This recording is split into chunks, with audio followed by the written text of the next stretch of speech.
ഇക്കഴിഞ്ഞ ജൂലൈ 30-ന് പുലർച്ചെയാണ് വയനാട് ജില്ലയിൽ നടന്ന ഉരുൾപൊട്ടലിന്റെ അതേ സമയത്ത് തന്നെ കോഴിക്കോട് ജില്ലയിലെ വിലങ്ങാടും ഉരുൾപൊട്ടിയത്. അതും ചെറിയ തോതിൽ അല്ല, വലിയ ലാൻഡ് സ്ലൈഡിംഗ് തന്നെയാണ് വിലങ്ങാട്, മഞ്ഞക്കുന്ന്, അടിച്ചിപ്പാറ ഭാഗങ്ങളിൽ സംഭവിച്ചത്.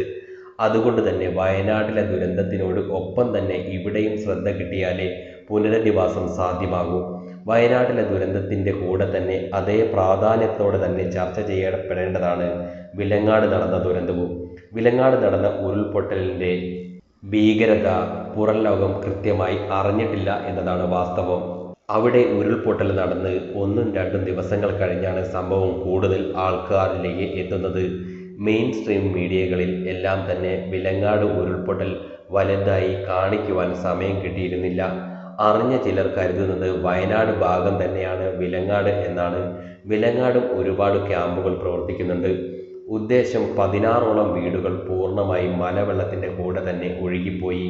കടകളും കുരിശടികളും കൃഷികളും വാഹനങ്ങളും ഒക്കെ തന്നെ ഒഴുകിപ്പോയിരുന്നു. ഇവിടെ അത്ഭുതം എന്താണെന്ന് വെച്ചാൽ കാഷ്വാലിറ്റി വളരെ കുറവാണ് എന്നുള്ളതായിരുന്നു.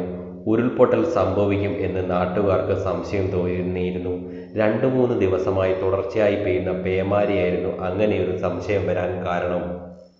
അതുകൊണ്ട് തന്നെ സംശയം തോന്നിയവരും മുകളിലേക്കുള്ള ഏരിയയിൽ താമസമാക്കിയിരുന്നവരും ഒക്കെ തങ്ങളുടെ അയൽക്കാരെ വിളിച്ച് ഉരുൾപൊട്ടൽ സാധ്യത അറിയിക്കുകയും വീടുകളിൽ നിന്ന് മാറുകയും ചെയ്തു.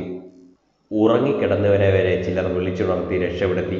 അങ്ങനെ ആളുകളെ, തങ്ങളുടെ സുഹൃത്തുക്കളെ, അയൽക്കാരെ ഒക്കെ രക്ഷിക്കുവാൻ ഉണർത്തുവാൻ വേണ്ടി പോയ മാത്യു മാഷിനെ അടിച്ചിപ്പാറയിൽ നിന്നും വന്ന മലവെള്ളം കൊണ്ടുപോയി.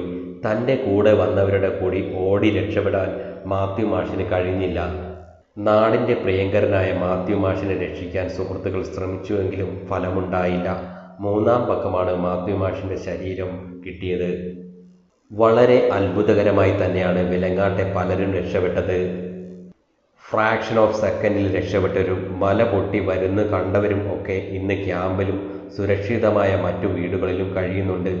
മഞ്ഞക്കുന്ന് ഏരിയ തന്നെ ഒറ്റപ്പെട്ടു എന്ന് തന്നെ പറയാം. മഞ്ഞച്ചീളിയിലുണ്ടായിരുന്ന കലുങ്ക് പാലം വരെ പോയതോടെ അവിടം ഒറ്റപ്പെട്ട അവസ്ഥയിൽ തന്നെയാണ്. പുനരധിവാസം എന്നത് ഒരു ചെറിയ ദൗത്യമായിരിക്കില്ല. വയനാടിനൊപ്പം തന്നെ വിലങ്ങാടിനെയും ഓർത്തില്ലെങ്കിൽ പുനർനിർമ്മാണവും മറ്റു ഭാവി പ്രവർത്തനങ്ങളും വിലങ്ങാട് ഭാഗത്ത് വൈകുവാൻ സാധ്യത വളരെ കൂടുതലാണ്. കഴിഞ്ഞ ദിവസം കളക്ടറും MP-യും ഒക്കെ വിലങ്ങാട് സന്ദർശിച്ചു പോയിരുന്നു. ഇപ്പോൾ 4 ദിവസം കഴിയുമ്പോൾ വിലങ്ങാടുള്ള ക്യാമ്പുകളിലേക്ക് സാധനങ്ങളുടെ ശേഖരണം കൂടുന്നതായി ചിലയിടത്ത് കാണുന്നു. അതിനിടെ മഞ്ഞക്കുന്ന് അൽഫോൺസ ചർച്ചിന്റെ പാരിഷ് ഹാളിലെ ദുരിതാശ്വാസ ക്യാമ്പ് സുരക്ഷാ പ്രശ്നങ്ങൾ മൂലം വെള്ളിയോട് സ്കൂളിലേക്ക് മാറ്റിയതായും റിപ്പോർട്ടുകളുണ്ട്. ഉയരത്തിൽ ആയതിനാൽ പള്ളിയുടെ പാരിഷ് ഹാളും സേഫ് ആയിരിക്കില്ല. അതിനാലാണ് വെള്ളിയോട് സ്കൂളിലേക്ക് ക്യാമ്പ് മാറ്റിയിരിക്കുന്നത്.